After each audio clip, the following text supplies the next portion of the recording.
whether you're 25 or 55, like you should start with the end in mind, right? Like, what do you want your agency to be like? What do you want to build? What do you want that to allow you to do in your life?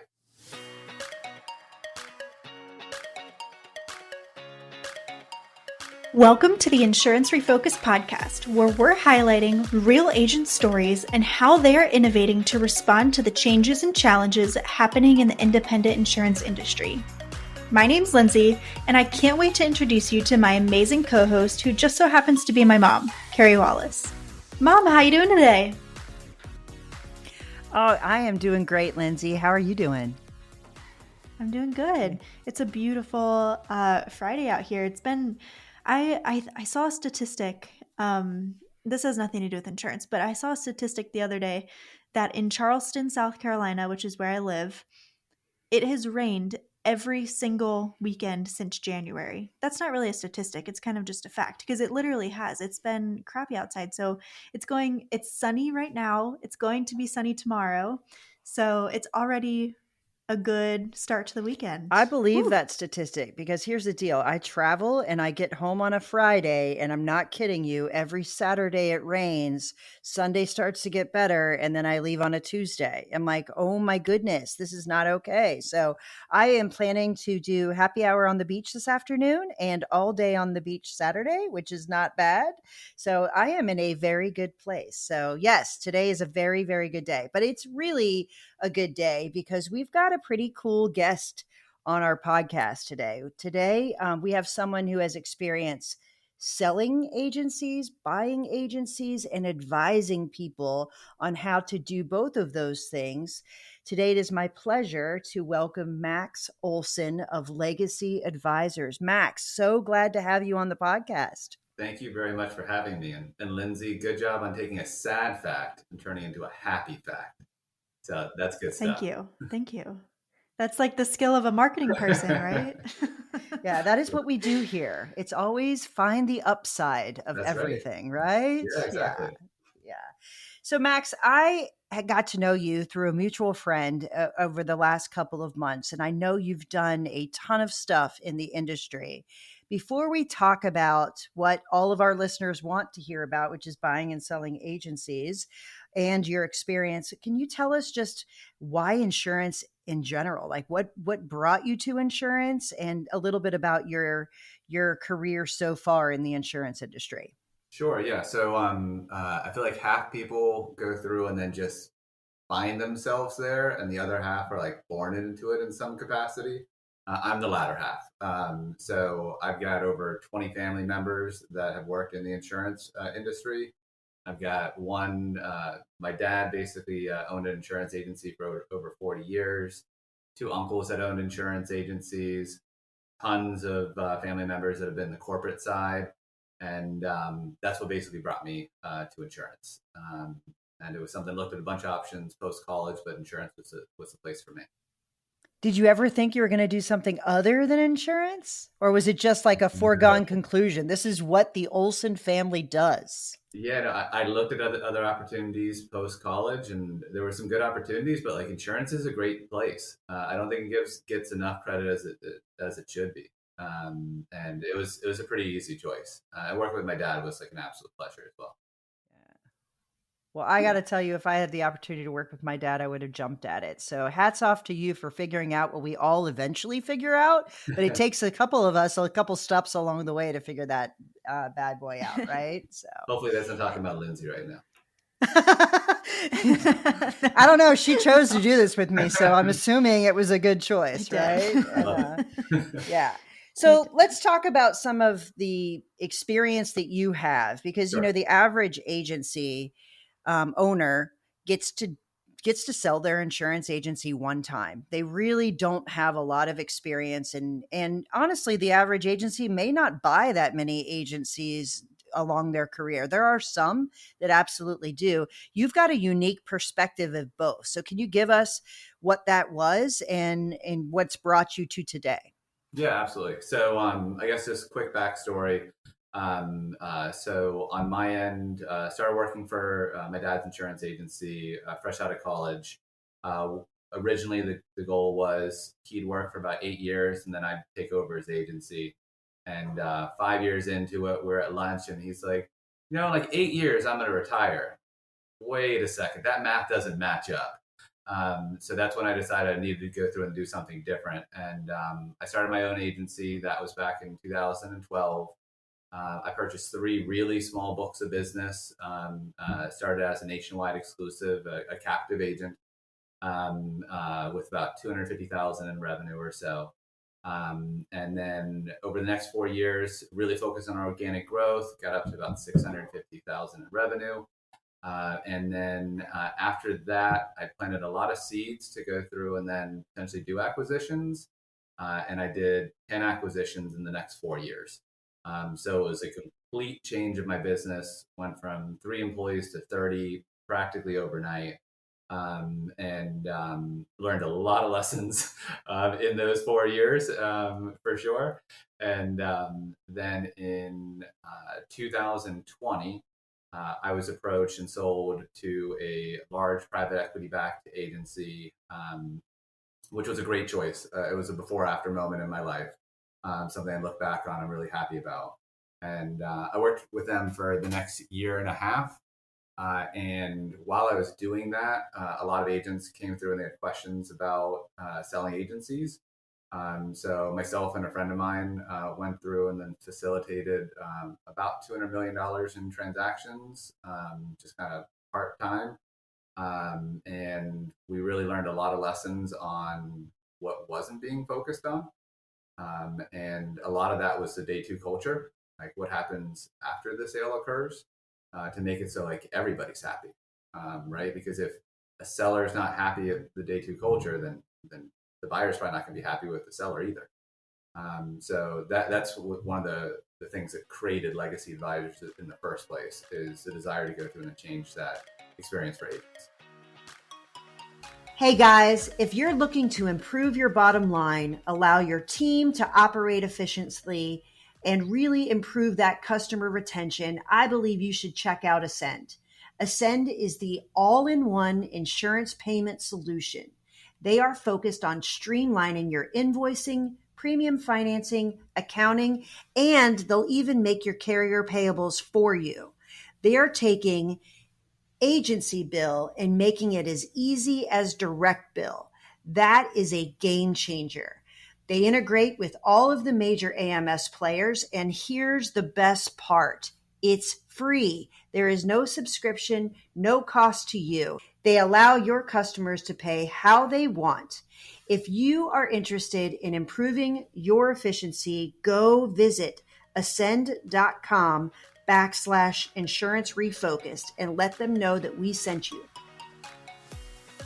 So I love what you just said, the day 2 culture, and we're going to get to that. But I would be crazy if I didn't talk to you about what you looked for in an acquisition and the lessons that you learned during that process. Because I think a lot of people, they get one acquisition under their belt and they're like, oh boy, now that I've been through this, now I know what I'm doing, or I have an idea.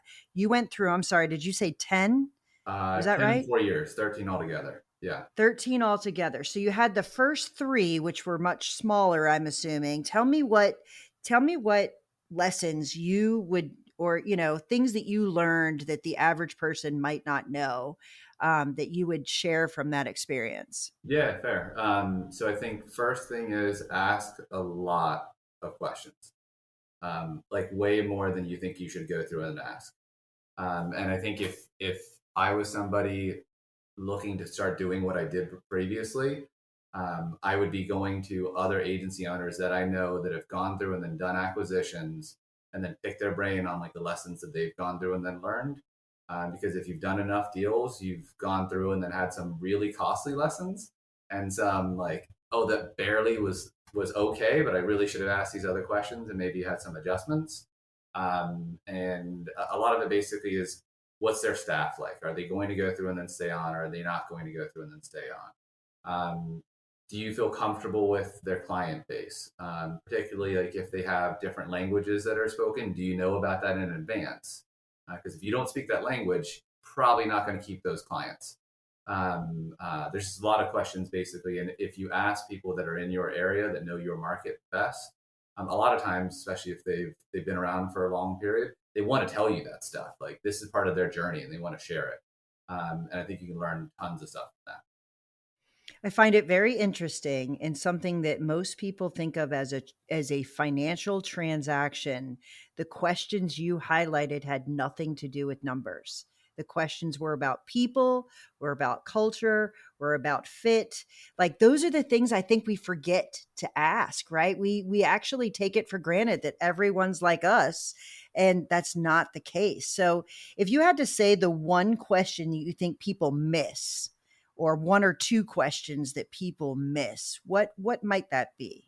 I'd really drill down into the people, have a really good understanding about what they're like, what they don't like, things that will basically make it so like they'll only stay on with you for a month rather than for years. Because at the end of the day, like you can look at spreadsheets on financials, but it's a people business. So if you don't understand like the employees first, if you're keeping employees or like clients and what they're like, it's not going to work. So I think first going through and then figuring out the people, making sure they'd be a fit. You may not want to work with them. If that's the case, the deal probably doesn't make sense. So I'd say people first.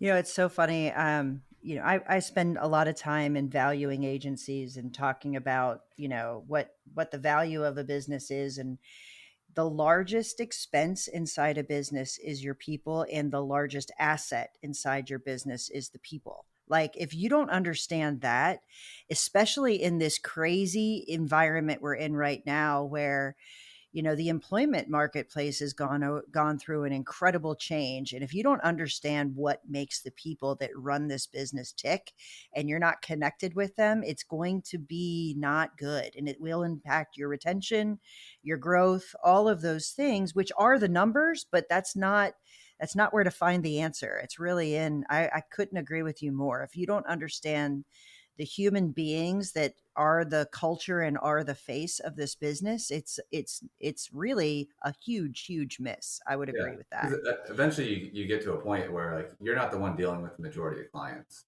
and if you got great people underneath you that are working in the same mission, you're going to do fantastic things. But if it's not that case, it's not going to be a fantastic journey. I'm just curious, if someone who's done 13 acquisitions, how many did you walk away from? Uh, Ballpark it for 20, me. 25. I mean, I've gotten up to the day of closing, and then found out the person I've been talking to didn't actually own the agency. Ooh. It was their wife the entire time, that they're in the middle of a messy divorce, and I mean, yeah, you learn a lot of lessons down the road. Yeah, so I mean that's super important. I think for anyone listening to this, it's not like you bought every agency that came across your desk. You've got to really find what the best fit is, and it's an emotional journey, right? It is. Everybody falls in love with the idea that I'm going to grow by acquisition, but Right. walking away from 20 is a big deal, Yeah. right? Well, I think also you have to go through and think of if you go the path of I want to do a lot of acquisitions, where are you going to get them from? And that's not like a thing you just turn on the switch and then you have 50 people that say, "Oh, I've been looking to go through and then sell. Thanks for letting me know." You've got to go through and then build referral sources. You have to have the carrier reps know that you're out. You have to go through and then have a really great reputation in your area. You have to let all of the agencies in your area know that you are a buyer and that you have favorable terms. And you set that up, and it's more like farming than it is hunting.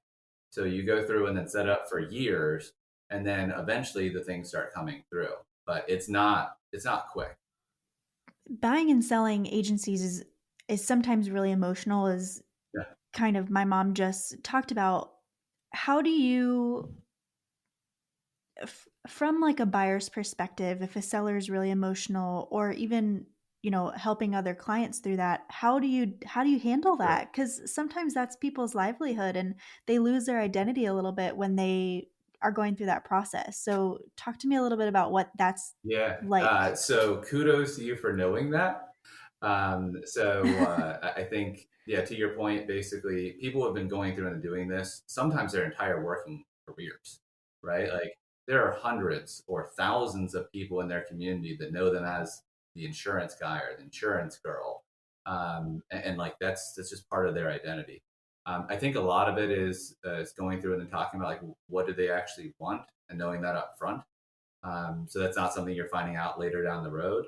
Um, a lot of times people they they love being an insurance agent, but they hate dealing with the stuff that's being an insurance agency owner.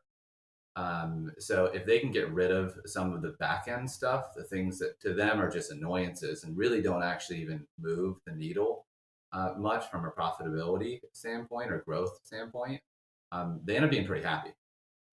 So like if you know exactly what they're looking for up front, it's a lot easier to go through and then tailor a solution that fits what they're looking for. Yeah. When you say find out what they want, Yeah.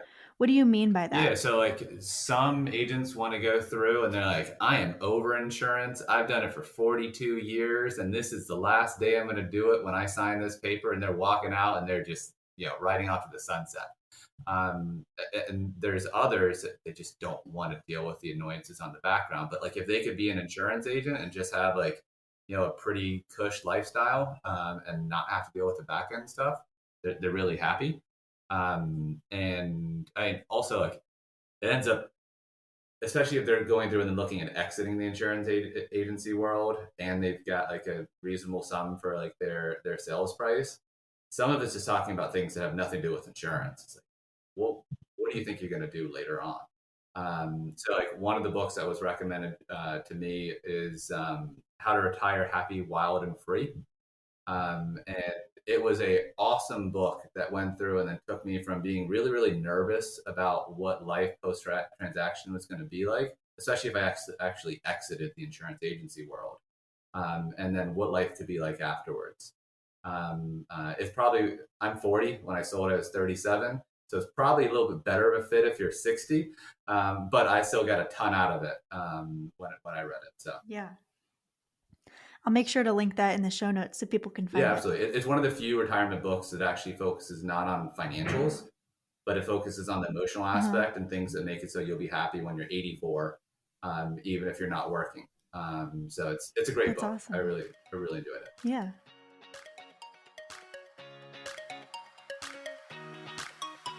If you're like me and many other small businesses across the country where hiring, training, and retaining employees is a challenge, Agency VA has a solution for you. Agency VA has over 1,000 VAs hired, managed, and trained in the Philippines, Latin America, and India. But did you also know they have 100 licensed agents here in the US that can help you manage your book? I use a VA who lives in the Philippines, and I absolutely love her. The process was simple. We had a consultation where they asked me my needs, goals, and concerns and matched me with Allie, who has been an absolute game changer for me. Employing Allie through Agency VA has allowed me to focus on my business without worrying about HR concerns, turnover, and monitoring payroll. The best part is the Agency VA team was eager to help my company and also make sure that Allie is getting employee benefits, a competitive salary to help her live a better life in the Philippines.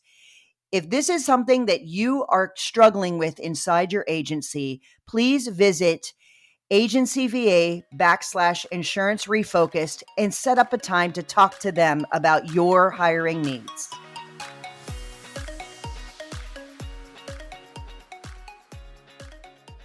But Max, it's interesting. So people and what's most important to them is what you look for when you are acquiring, but it's also what's most important to someone as they're selling really has a huge factor. And I think a lot of agency owners don't pause to say, what do I want to do? Their whole life has been their customers, their business, their community, their reputation in that world, and separating themselves and actually, what do I do the next day? So let's talk about day two, because day two for seller, for buyer, for everyone has to be a win-win. And if it isn't, you've alluded to it, it's really not successful. And I guess before you answer that, for anyone listening, this is kind of like technology that comes to insurance and it's being done by someone who doesn't understand the industry. Max, the fact that you've been through it a couple of times, it's so impactful that you can use your own experience to actually know what these people are going through and help advise them. I mean, that's invaluable because you've been on both sides of that. So tell me, walk me through that day 2 and how do you help prepare someone for post close? What does that look like? Sure. So post close can look a lot of different ways. It really, again, it's more off of like, what are you looking for? And is there a buyer that goes through and then matches that need? So again, some are just, I want to sell my book of business. I'm exiting on day 2, and that is it. And if everyone knows it up front, there are lots of buyers that are out there that would love that scenario. Others, basically, they're looking more for a business than a book of business. They're looking for leaders. They're looking for people that'll stay on for at least a few years and maybe even like years and decades down the road. So the day 2 culture can look completely different. If I went back and like looked like 10 years ago, right? There were like the large buyers that basically were just, you sell, you go into their system, you stay there as long as you want to, but it's their system. Like, you're not touching their system. They know the right way to do stuff. They've been doing it for 150 years or 300 years, whatever it is. And the way that you did stuff is just not going to fly there. Today, it's a different environment. So if you're looking for like a buyer that will give you some resources, but will leave you primarily like alone, have you being much more autonomous, it exists. If you're looking for a group that would basically take a bunch of the back office stuff off of your plate, and maybe even some of the HR and people management, and you just go back to being an insurance agent or a manager, depending on the scenario, like those exist too. So it's like, first, like go through and then find the right partner for you. Because if you find the wrong partner, it's going to be really difficult to make the right scenario happen.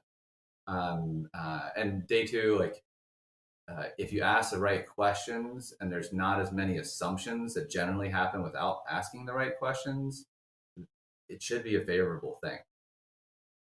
The problem is you only get to do this once. So knowing what those right questions are and knowing how to evaluate your options, if you only get one shot at it, it can be pretty tough. I think that's why having someone like you stand beside a person to say, hey, listen, have you thought of this or have you done that? Or are you thinking about this is incredibly valuable.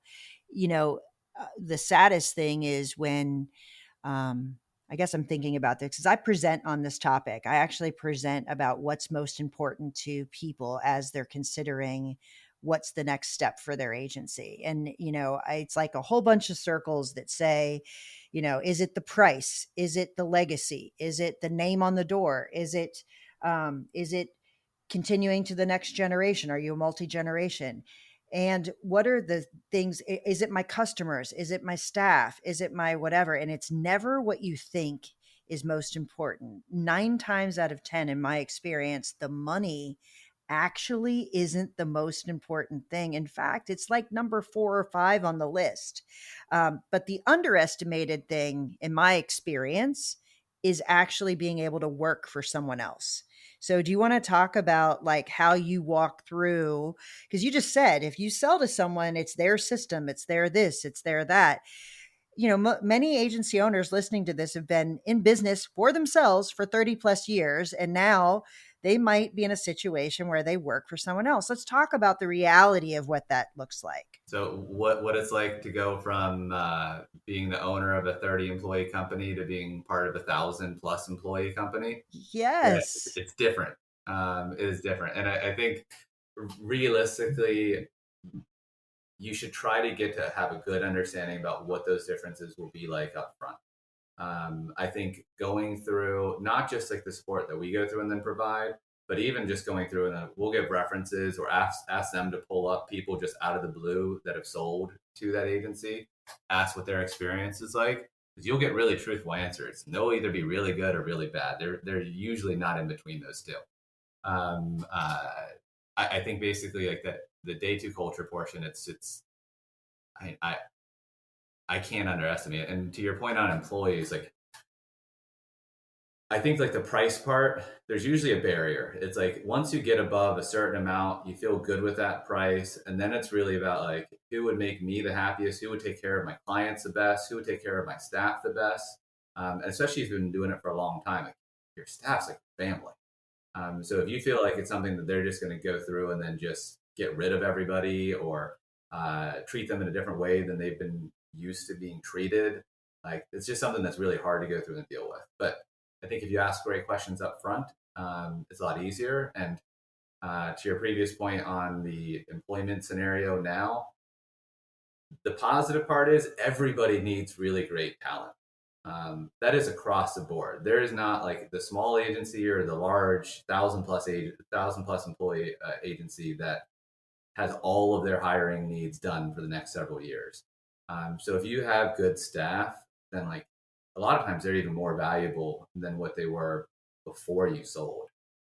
So like one of the coolest things for me is like, so I ended up selling with roughly 30 employees. We're basically 2 years, or sorry, we're 3 years from the time that I sold. And I think there's 3 employees out of 30 that have left in those 3 years. Oh, wow. That's good. If you don't sell your agency, that's a great outcome. And a lot of people have better roles than what they had when I was owning the agency. And they actually have better opportunities long term. So like that's something like for me, making sure that like my people were taken care of was incredibly important. And I know it's really important for a lot of other people.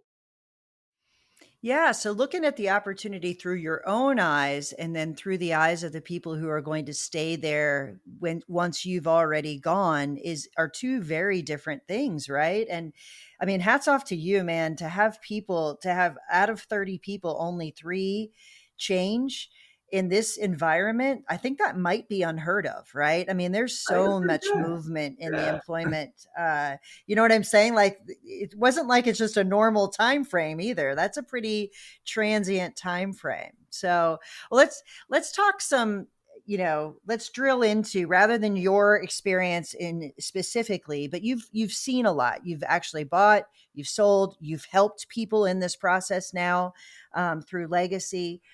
Give me an idea of some of the things that you believe agency owners don't do in advance of a transition that would actually help them maximize the value of their agency. Something that if they started today and they waited for another 3 years, they could change that. So tell me what you think that is. So I think first, like whether you're 25 or 55, like you should start with the end in mind, right? Like, what do you want your agency to be like? What do you want to build? What do you want that to allow you to do in your life, right? Because whether you sell or you don't sell, like those are really important parts. And if you do end up selling, that will be vital for you.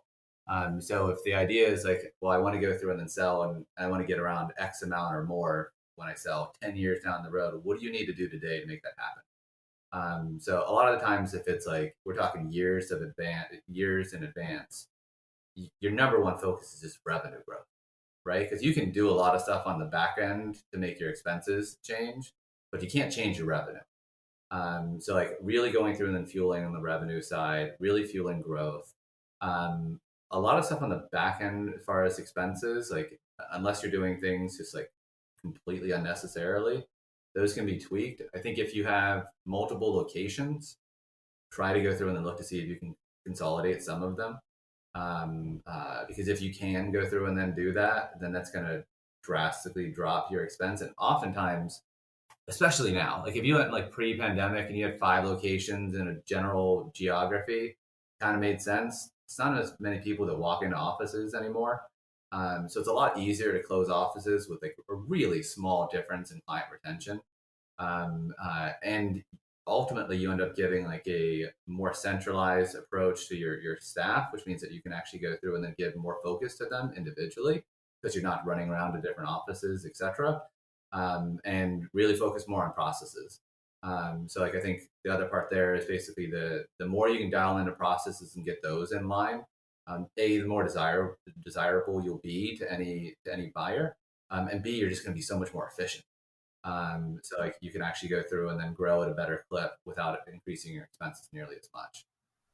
Well, some of the things you just said, the reality is you can do it in advance of selling, or the buyer will do it and they will reap the benefits of it because you didn't do Right. it prior to exiting. I mean, Right. that's really the reality, Yeah. right? I mean, Yeah. so getting the advice in advance just allows you to reap the benefits of having the healthiest version of your agency before transition.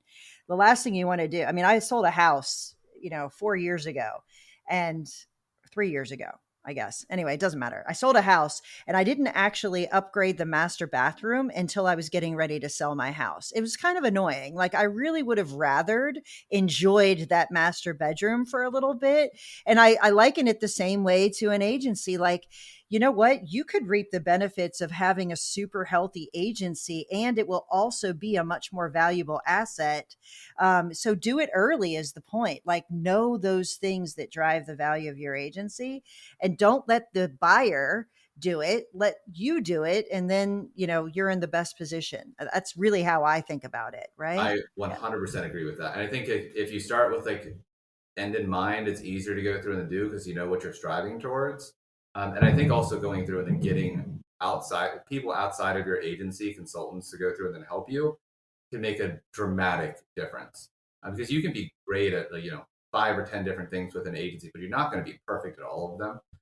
And there are experts, whether you're looking for like how to get better with your financials and then have a really good understanding of that. There's wonderful people like Carey that can go through and then help you.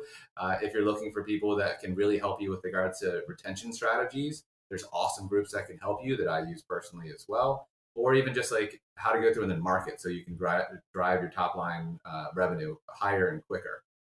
Like all of those things, those investments, like they make a big deal. And if you think about it early, even before you're ready to pull the trigger on it, it's easier to go through and budget and move forward with. So what about on the flip side? What are some things that future owners or people who are looking to buy should be thinking about Sure. in the years prior to them actually buying? So I think if anyone's considering buying an agency that's outside of the industry, they should work in the industry first. That is such a big deal to go through and then buy an agency. And a lot of times people will go through and then meet an insurance agent that's on the golf course for 3 days a week, and it's like the easiest lifestyle in the world, and like, but they don't know all the work that went into it in the first 25 years for them to get to that point. So I think like any person that's considering outside of the industry getting into it, they should work in an agency. And if it's for a quarter of the pay is what they would demand in the open market for whatever their profession is now, still do it. Because that difference, that's such a small investment in comparison to what you could go through and pay for the business, in my opinion. What about people inside an agency? So you worked in your father's agency first, correct? Yep. And I didn't catch it. Did you become an owner in his agency, or did you just start I your did own not. agency? He was Okay. actually he was my fourth acquisition. So I bought No my dad's agency. way. Yeah. What was fun is it was November 2017, and basically within 3 weeks, my daughter was born. My dad started working with me, technically for me, and my mom started working for me as well. So there's just like loads of fun stuff happening all at the same time, and yeah. I don't know how I missed that in your story. Oh my goodness. But that's a pretty cool thing to have happen, Yeah, right? yeah, absolutely. And how And long did your dad and your mom stay with the agency yeah, once? they stayed on until I sold. So basically about 3 years. My mom stayed on a little bit later, a little bit after that as well, just help with some of the transition. And it was a great experience. Wow. Anyone that knows like working with family, there's like pluses and minuses, but there are a lot more pluses and minuses. Lindsay, do not weigh Yeah. in on that. Oh, I'm just kidding. no, my my dad actually called me the other day and he said, "Dude, you need to stop having mom work so late." And I was like, "What are you talking about?" And I don't actually work for my mom. I work at another company in the industry, but we do the podcast together. Cool. And I'm like, what are you talking about? I'm not having her work late. And he's like, no, I heard you on the phone with her at 11 p.m. at night talking about work stuff. And I was like, I had to clarify what night, because there are nights that we like Sure. do get on the phone and talk about work stuff late, but it wasn't that night. I was like, no, that one wasn't me, I Oh swear. yeah. I mean, the amount of Thanksgiving dinners that are and lunches that involved insurance is mind blowing. So I'm with you. It's crazy, right? So, Max, so tell me, obviously now you're taking all of this knowledge and you're helping agency owners benefit from the fact that you've been through this multiple times.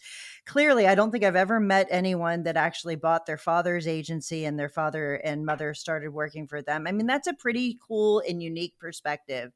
What do you, for the agency owners that are out there and they're approaching a time where they have to think about it, what advice would you give to them, and really what would you want to leave to have them thinking about as they're planning for the next evolution of their agency?